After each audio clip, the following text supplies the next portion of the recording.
الرحمن الرحيم قل إن الفضل بيد الله يؤتيه من يشاء والله واسع عليم يختص برحمته من يشاء والله ذو الفضل العظيم صدق الله العظيم وقال نبينا صلى الله عليه وسلم الأرواح جنود مجندة فما تعارف منها ائتلف وما تناكر اختلف أو كما قال النبي صلى الله عليه وسلم وقال تعالى بسم الله الرحمن الرحيم إن الله وملائكته يصلون على النبي يا أيها الذين آمنوا صلوا عليه وسلموا تسليما الصلاة والسلام عليك يا سيدي يا رسول الله وعلى آلك وأصحابك يا سيدي يا حبيب الله۔ اگر تو آپ ناراض نہیں بیٹھے ہوئے تو پھر درود پاک پڑھ لیجئے۔ الصلاة والسلام علیک یا سیدی یا رسول اللہ وعلی آلک واصحابک یا سیدی یا حبیب اللہ۔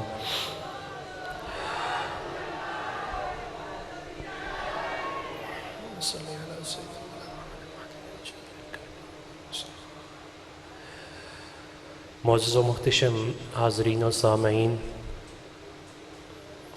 بالخصوص میری جماعت کے قابل فخر نوجوان اور خصوصاً میری جماعت کے سرتاج حضرات علماء کرام اور آج کی اس بزم کا انعقاد کرنے والی مرکزی میلاد کمیٹی، میرے ذمے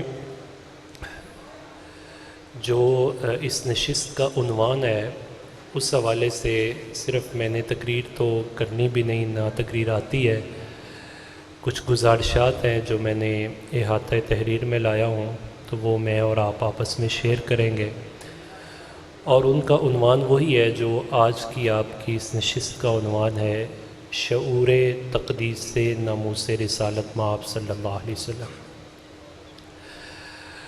تو اس پر ہم تین پہلوؤں سے گفتگو کرتے ہیں۔ سب سے پہلا تو یہ کہ اس موضوع کا انتخاب مرکزی میلاد کمیٹی نے کیوں کیا ہے اور اس کا پس منظر کیا ہے۔ دوسرا کہ آخر نبی پاک صلی اللہ علیہ وسلم کی ناموس کی حفاظت کا شعور دلانا یہ کیوں ضروری ہے، اور تیسرا کہ نبی پاک صلی اللہ علیہ وسلم کی ناموس پر جب کوئی حملہ ہوتا ہے تو بینگ اے مسلم ہماری رسپانسبلٹیز، ہماری ذمہ داریاں کیا بنتی ہیں۔ تو سب سے پہلی بات، موضوع کا انتخاب اور اس کا پس منظر۔ میں یقیناً اس بات کا جو ہے وہ تکرار ہی کروں گا، لیکن تکرار بھی چونکہ حکمت سے خالی نہیں ہے۔ آپ میں سے ہر شخص یہ جانتا ہے کہ گزشتہ دنوں میں ہمارے پڑوس میں ہمارے ازلی دشمن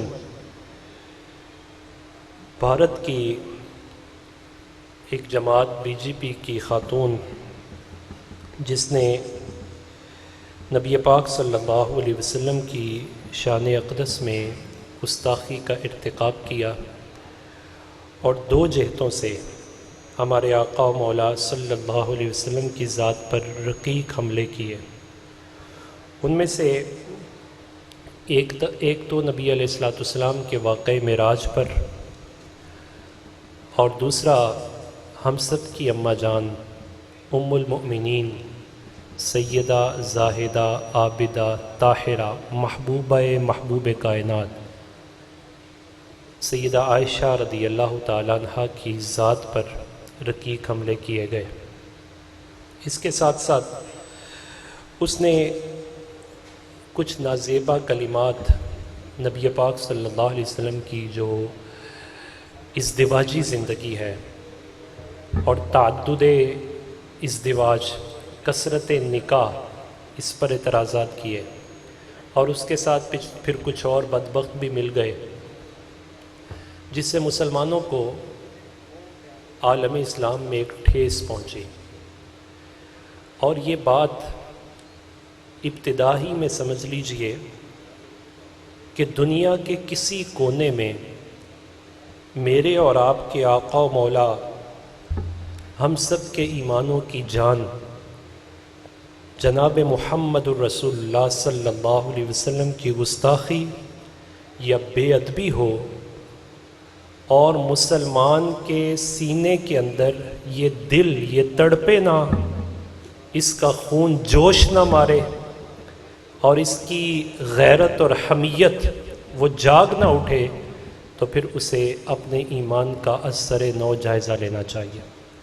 چونکہ مولانا ظفر علی خان نے بڑی خوبصورت بات کی، انہوں نے کہا نماز اچھی، حج اچھا، روزہ اچھا، زکوٰۃ اچھی، مگر میں باوجود اس کے مسلمان ہو نہیں سکتا، نہ جب تک کٹ مروں خواجہ بطحا کی عزت پر، خدا شاہد ہے کامل میرا ایمان ہو نہیں سکتا۔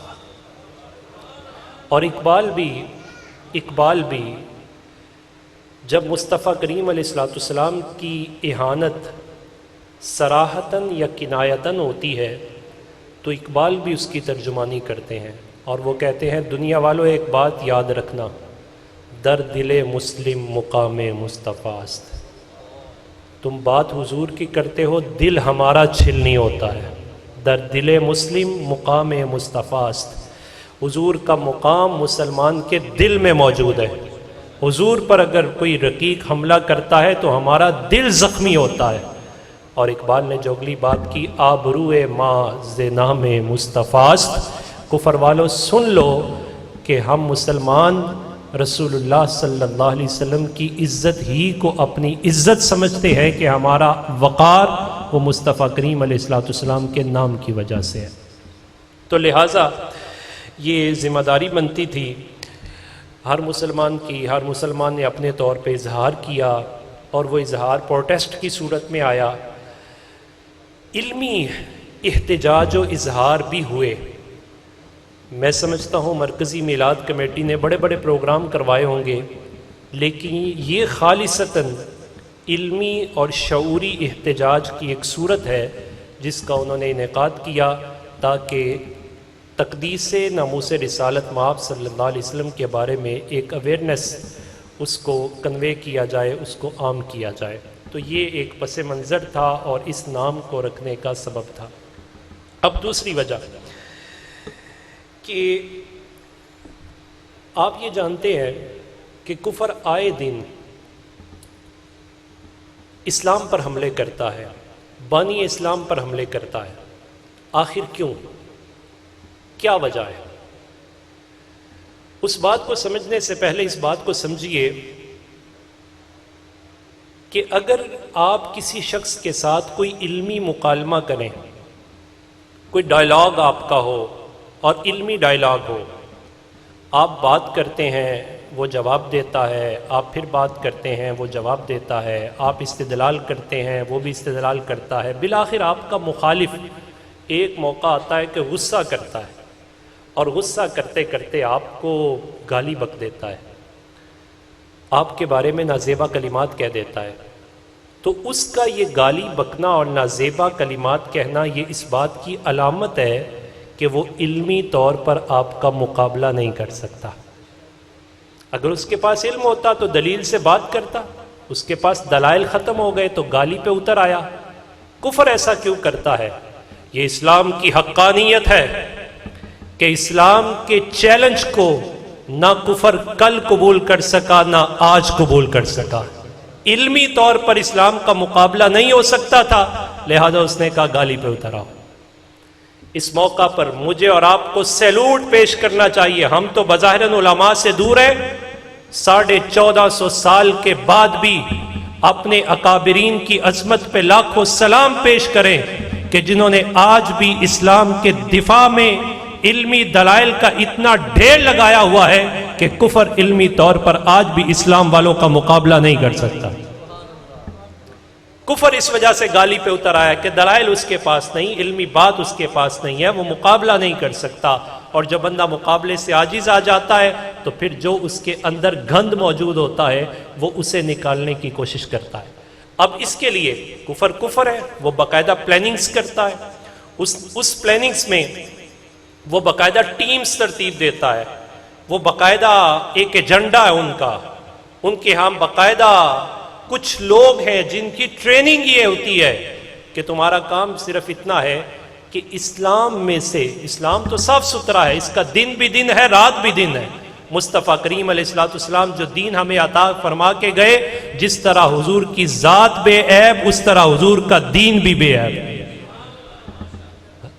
تو انہیں اس کے باوجود وہ کوئی نہ کوئی عقلی طور پر، لاجیکلی کچھ ایسے رقیق حملے کرنا چاہتے ہیں جس سے مسلمان کنفیوز ہو جائے۔ ان کے لیے باقاعدہ انہوں نے ایک ٹیم ترتیب دی۔ زمانہ ماضی میں اسے اورینٹلسٹ کہتے تھے، اورینٹلزم کہتے تھے، مستشرقین۔ آج بھی مستشرقین ہی ہیں، لیکن انہوں نے ایک نیا روپ ڈال لیا ہے، اور وہ نیا روپ ایتھیسٹ میں، ملحدین میں، یا پوری دنیا کے مذاہب کے وہ لوگ جو اسلام یا بانیان اسلام کے خلاف ہرزہ سرائی کرتے ہیں، ان کا ایک گروہ بنا لیا۔ اب ان کے ٹارگٹس کیا ہے؟ ان کا پہلا ٹارگٹ یہ ہے کہ اسلام کا جو مورل سسٹم ہے، اخلاقی نظام ہے، اسے توڑا جائے۔ وہ اس بات سے ڈر رہے ہیں، کفر کانپ رہا ہے کہ اسلام دن بدن پھیلتا چلا جا رہا ہے۔ پہلے اسلام صرف مشرق میں تھا، مڈل ایسٹ میں تھا، اب اسلام یورپ میں تیزی سے پھیلتا ہوا مذہب بن رہا ہے۔ لوگ اسلام کی مورل ویلیوز سے متاثر ہوتے ہیں، اس کے نظام زندگی سے متاثر ہوتے ہیں، لہٰذا ان کا پہلا ٹارگٹ یہ ہوتا ہے کہ اس کی جو مورل ویلیوز ہیں، مورل سسٹم ہے، اس پر اعتراض کیے جائیں۔ اور اس پر اعتراض کرنے کے لیے انہوں نے کچھ اپنے لوگ پیدا کرتے ہیں، کچھ ہمارے لوگوں کو گمراہ کرتے ہیں۔ اس ضمن میں ہمارے علماء نے جواب دیا کہ آج تک اسلام کی وجہ سے کوئی بندہ اسلام سے برگشتہ نہیں ہوا، البتہ اسلام کی مخالف قوتوں یا ان کے کردار سے اپنے کردار کو جب ہم نے گندا کیا تو ہماری وجہ سے لوگوں کو موقع ملا۔ حقیقت میں وہ کامیاب ہے۔ اس موقع پر میں وہ بات کرنا بھی ضروری سمجھوں گا کہ جب مانچسٹر کے ایئرپورٹ پر ایک نو مسلم خاتون کو وہاں کی ایک خاتون نے روکا، یورپ کی خاتون نے، اور روک کے کہا کہ تم نو مسلم ہو اور تم نے اتنا پردہ کیا ہوا ہے، یہاں کھڑی ہو، یہاں بہت سارے مسلمان ابھی گزریں گے، خواتین، ان کے تو نقاب اتر گئے، گلوں میں پٹے بھی موجود نہیں ہیں، وہ دوپٹے بھی نہیں رہ گئے، تم نے اتنا کیوں کیا ہوا ہے؟ یہ بھی تو مسلمان ہیں۔ تو اس نے بڑا خوبصورت جواب دیا، اس نے کہا میں نے ان کو دیکھ کے کلمہ نہیں پڑھا، میں نے تو محمد عربی کی بیٹی فاطمہ کو سن کے پڑھ کے کلمہ پڑھا ہوا ہے۔ اسلام کی وجہ سے کوئی داغدار نہیں کر سکا۔ ان کا پہلا فوکس یہ ہے کہ مورل ویلیوز کو ٹارگٹ کیا جائے اور اسلام کی جو یونٹی ہے اسے توڑ دیا جائے۔ ایک طرف مسلمان ہی لبرل بن کے کھڑا ہو جائے اور دوسری طرف جو مسلمان دین پہ عمل کرتا ہے اسے انتہا پسند کہہ دیا جائے۔ آج عجیب مسئلہ یہ ہے، جو بندہ دین پہ عمل کرتا ہے، یہ کفر کی سازش تھی جس کا میں اور آپ شکار ہو گئے، ہم اسے کہتے ہیں مولوی ہو گیا، صوفی ہو گیا۔ یہ حقیقت میں آپ اس کو نہیں کہہ رہے، آپ نے جو کفر کی سازش کے اثر کو قبول کیا وہ اندر سے آپ کا لبرلزم بول رہا ہے، لہٰذا اپنے آپ کو بچائیے۔ کسی کو مولوی کہنا یہ ہوٹنگ ہے، اور یہ ہوٹنگ اصل میں اس کفر کے اس اثر کی قبولیت کا اثر ہے جو میں اور آپ اپنی زبانوں سے خود ادا کر رہے ہیں۔ آپ سوچے تو صحیح، جب آپ کسی کو ہوٹنگ کرتے ہوں گے، صوفی، مولوی، خوش کون ہو رہا ہوگا؟ عالم کفر۔ ہم تو کامیاب ہو گئے، ہمیں تو انہیں ڈیگریڈ کرنا ہی نہیں چاہیے، یہ تو خود ہی ایک دوسرے کو ڈیگریڈ کر رہے ہیں۔ دوسرا ٹارگٹ ان کا، انہیں یہ معلوم ہے کہ مسلم ممالک کے پاس فزیکل سورسز بہت زیادہ ہیں، اللہ تعالیٰ نے بہت ساری نعمتیں اپنی جس سے اکانومی سٹرونگ ہوتی ہے وہ مسلمانوں کے پاس ہے، لہٰذا وہ مسلمانوں کے جو فزیکل ریسورسز ہیں ان پر کسی نہ کسی طرح قبضہ کرنے کی پلاننگ کرتے رہتے ہیں۔ تیسرا ٹارگٹ ان کا کیا ہے؟ ان کا تیسرا ٹارگٹ یہ ہے کہ دن بدن مسلمانوں کی تعداد بڑھتی چلی جا رہی ہے۔ اب وہ اس نومیریکل سٹرینتھ سے اتنے پریشان ہیں کہ اگر ان کی تعداد بڑھ گئی تو یہ تو غالب آ جائیں گے، حالانکہ غلبہ تو ہمارا ہے، عیسائیت دنیا کا سب سے بڑا مذہب ہے۔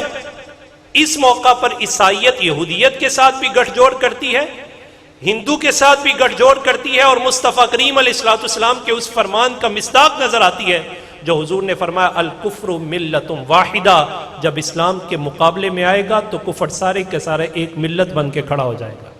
یہی وجہ ہے، یہ باری لگائی ہوئی ہے انہوں نے، کبھی یہودی نبی علیہ الصلوۃ والسلام کی ذات پر حملہ کرتے ہیں، کبھی عیسائی قرآن کو جلاتے ہیں، کبھی ہندو صحابیات امہات المومنین مصطفیٰ کریم علیہ الصلوۃ والسلام سے جڑی ہوئی نسبتوں پر رقیق حملے کرتے ہیں۔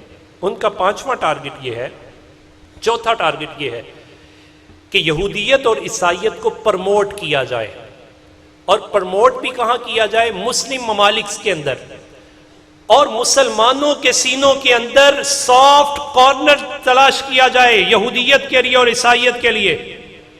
اس کے لیے انہوں نے اس میڈیا کو خریدا، اور یہ میڈیا پہ بیٹھے ہوئے کچھ لوگ نام تو انٹرفیتھ ہارمونی کا لیتے ہیں، مذہبی رواداری کا نام لیتے ہیں، اور حقیقت میں وہ یہ سافٹ کارنر پیدا کرنا چاہتے ہیں جو جہاں لگا ہے اسے لگا رہنے دو، سارے ہی ٹھیک ہے۔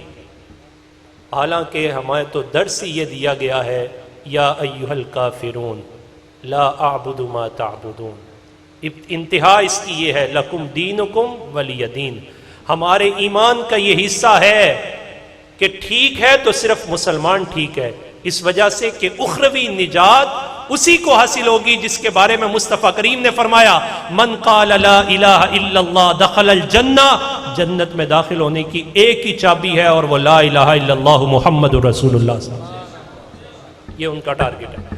پانچواں ٹارگٹ ان کا کیا ہے، اور یہ انتہائی خطرناک ہے، جس کے لیے پورا ویسٹ کا میڈیا ہمارے میڈیا کو ساتھ ملا کے انفارمیشن بمبارڈمنٹ کا سہارا لے کے پورا کام کر رہا ہے۔ وہ یہ کہتے ہیں کہ اگر مسلمان کو یہودی یا عیسائی نہیں بنا سکتے تو ایسے سو کالڈ قسم کے اسکالر تلاش کرو کہ یہ مسلمان کم از کم مسلمان نہ رہیں، بے دین ہو جائیں۔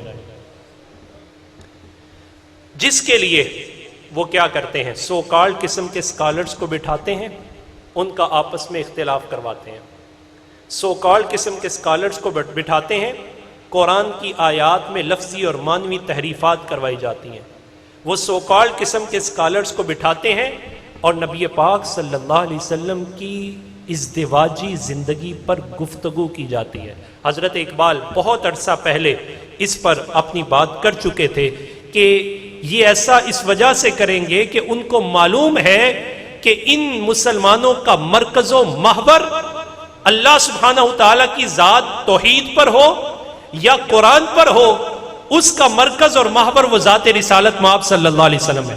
اگر اس نقطے میں انہیں کنفیوز کر دیا تو آپ اپنے ٹارگٹ کو اچیو کر لیں گے۔ اقبال نے کہا، وہ یہ کہتے ہیں، یہ فاقہ کش جو موت سے ڈرتا نہیں ذرا، روح محمد اس کے بدن سے نکال لو، اور دے کر عرب کو فرنگی تخیلات حجاز و یمن سے نکال دو۔ فرنگی تخیلات دے کر حجاز و یمن سے نکالنے کا یہ مطلب نہیں کہ ہمیں گریبان سے پکڑیں گے اور باہر نکال دیں گے، نہیں، اس کا مطلب یہ ہے کہ ان کی فکر کو تبدیل کر دو، ان کے سوچ کے زاویے کو بدل دو۔ اور آج اگر ہم دیکھنا چاہیں تو حجاز و یمن میں ایسے سلسلے ہمارے سامنے نظر آ رہے ہیں کہ ان کی گواہی دینے کے لیے انہیں اپنا بندہ نہیں بلکہ مسلمانوں کا بندہ بڑے سستے داموں مل جاتا ہے۔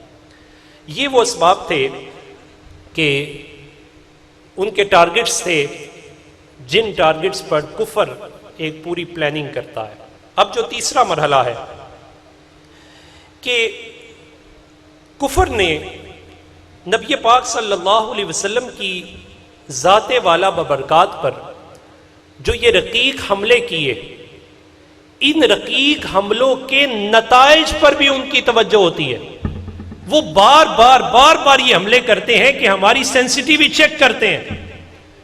انسان حساس ہے. اگر پہلی مرتبہ کسی کو انجیکشن لگتا ہے تو درد ہوتا ہے، دوسری مرتبہ لگے تو ہو سکتا ہے کم ہو، تیسری مرتبہ لگے تو اور کم ہو. اب وہ مسلمانوں کی اس حساسیت والے مسئلے پر بار بار رقیق حملے کرتے ہیں تاکہ وہ چیک کریں کہ مسلمانوں کے اندر حساسیت کتنی باقی ہے.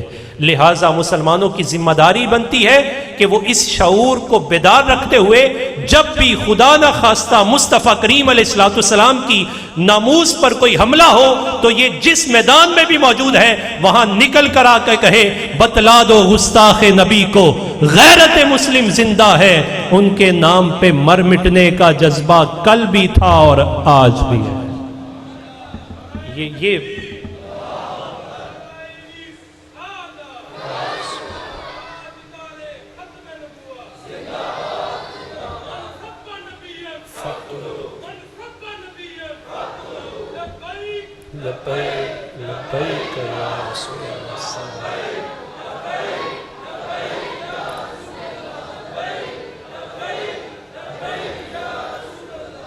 اب ہم تیسرے پہلو پر جو خصوصی اویئرنیس کنوے کرنے کے لیے آج کا یہ سیمینار انعقاد پذیر ہے کہ اس نور شرما نے نبی پاک صلی اللہ علیہ وسلم کی ازدواجی زندگی کو ٹارگٹ کیا.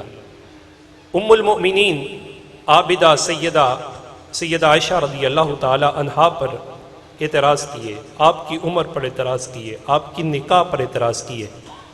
ہم مسلمانوں کی یہ ذمہ داری بنتی ہے ایسے موقع پر کہ ہم رسول اللہ صلی اللہ علیہ وسلم کی سیرت کو پڑھیں بھی اور اسے عام بھی کریں، اور تعلیمات کو عام کرنے کا جو ہمارا طریقہ اور وتیرہ ہے اسے تبدیل کرتے ہوئے پہلے سے زیادہ علمی میدان میں اپنے آپ کو مضبوط کریں تاکہ اگر وہ کوئی قدغن لگانا چاہیں تو ہمارا بچہ ایمان کے اعتبار سے پہلے سے ہی مضبوط کھڑا ہو. اما جان سیدہ عائشہ رضی اللہ تعالی عنہا، ان پر میں چند کلمات کہنا چاہوں گا کہ رسول اللہ صلی اللہ علیہ وسلم آپ کی زوجہ محترمہ ہیں. سیدہ خدیجہ رضی اللہ تعالی عنہا کے بعد نبی پاک صلی اللہ علیہ وسلم کو ایسی زوجہ کی ضرورت تھی کہ جو دین اسلام کی جو نجی پہلو ہیں ان کا ابلاغ کرنے کی کامل صلاحیت رکھتی ہو.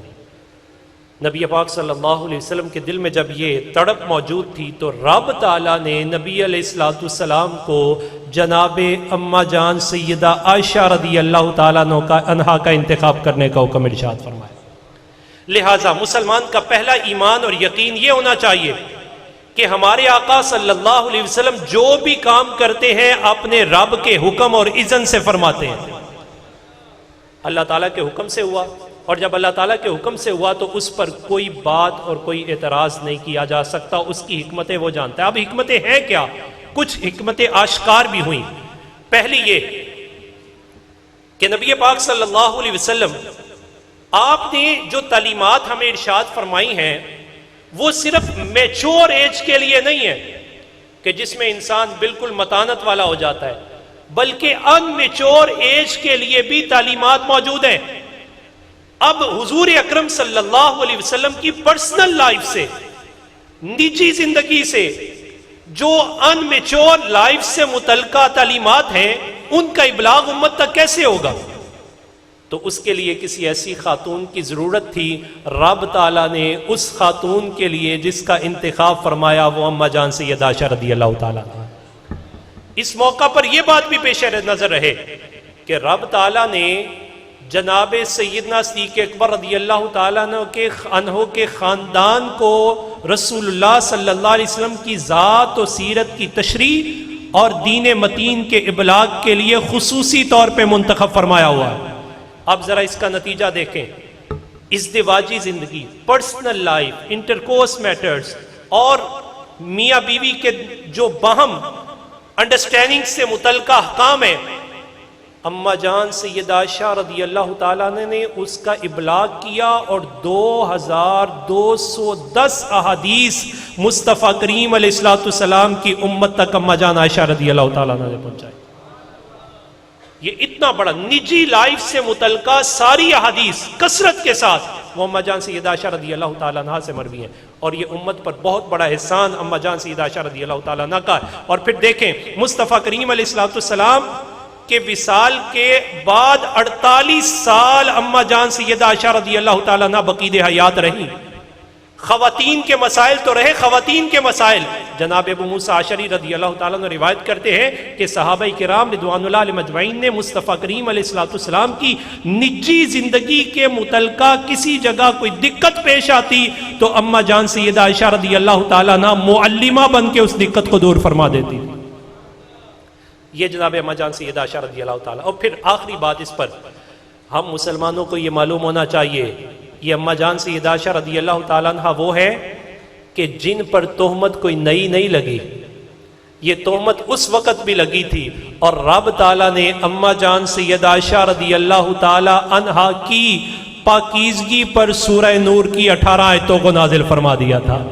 گویا اماں جان سیدہ عائشہ رضی اللہ تعالیٰ عنہ آپ کی عزت کا دفاع کرنا یہ رب تعالیٰ کی سنت ہے، لہٰذا امت محمدی صلی اللہ علیہ وسلم کا ہر فرد اس سنت کے بقا کے لیے اپنے آپ کو پیش کرتا نظر آتا ہے۔ آج اسی وجہ سے اس پوری نشست کا انعقاد کیا گیا۔ شعور پر ایک بات کر کے میں اپنی بات کو کلوز کرنا چاہوں گا۔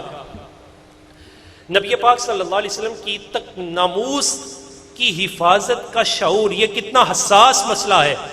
دن میں نماز 5 مرتبہ فرض ہے، لیکن ناموس رسالت کا تحفظ ہر سانس کے ساتھ فرض ہے۔